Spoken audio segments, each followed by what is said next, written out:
లోకంలో మనుషులు మారుతారేమో కానీ మూగజీవాల విశ్వాసం మాత్రం ఎప్పటికీ మారదు. ప్రాణం ఉన్నంత వరకే కాదు, ప్రాణం పోయాక కూడా తన యజమాని వెంటే ఉంటానని నిరూపించింది ఒక మూగజీవి.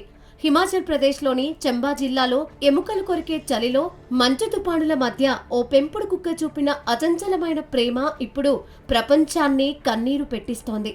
మనిషికి జంతువుకు మధ్య ఉండే బంధం కేవలం యజమాని సేవకుడి మధ్య ఉండేది కాదు, అది అంతకు మించిన ఒక ఉద్వేగభరితమైన అనుబంధం అని ఈ ఘటన మరోసారి చాటి చెప్పింది.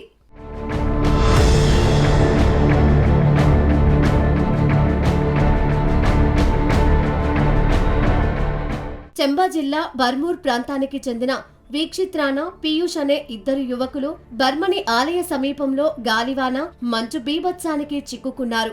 వారి కోసం గాలింపు చేపట్టిన సహాయక బృందాలకు 4 రోజుల తర్వాత ఒక దృశ్యం కనిపించింది. దాన్ని చూసిన వారు నివ్వెరపోయారు. పీయూష్ మృతదేహం మంచులో కూరుకుపోయి ఉండగా అతని పెంపుడు కుక్క అక్కడి నుంచి ఇంచు కూడా కదలకుండా యజమాని శవానికి కాపలగా కూర్చొని ఉంది.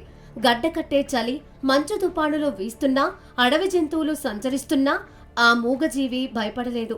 4 రోజుల పాటు తిండి తిప్పలు లేకుండా కేవలం తన యజమానిని రక్షించుకోవాలనే తపనతో అక్కడే ఉండిపోయింది. సహాయక బృందాలు మృతదేహాన్ని తరలించేందుకు ప్రయత్నించినప్పుడు ఆ కుక్క మొదట వారిపైకి తిరగబడింది. తన యజమానిని ఎవరో తీసుకెళ్తున్నారన్న ఆందోళనతో వారిని దగ్గరకు రానివ్వలేదు. అయితే రెస్క్యూ టీం సభ్యులు ఎంతో ఓపికతో ఆ కుక్కను శాంతపరిచి తాము సహాయం చేయడానికే వచ్చామని నమ్మించాక అది మెల్లగా పక్కకు తప్పుకుంది. ఆ తర్వాతే వారు మృతదేహాన్ని వెలికితీయగలిగారు. ఆ పెంపుడు శునకం చూపిన విశ్వాసం, ధైర్యం చూసి అక్కడి గ్రామస్తులు కన్నీటి పర్యంతమయ్యారు. ఈ ఘటన సోషల్ మీడియాలో వైరల్ కావడంతో నెటిజన్లు ఆ కుక్క విశ్వాసానికి సలాం చేస్తున్నారు. కుక్క కంటే నమ్మకమైన స్నేహితుడు ప్రపంచంలో ఉండడు అని అంటున్నారు. ఈ మాటను ఈ పెంపుడు కుక్క అక్షర సత్యం చేసిందంటున్నారు. మూగజీవాలకు భాష తెలియకపోవచ్చు, కానీ మనిషి ఇచ్చే ప్రేమను గుర్తించుకొని ప్రాణాలకు తెగించి రక్షించే గుణం మాత్రం వాటికి పుట్టుకతోనే వస్తుంది.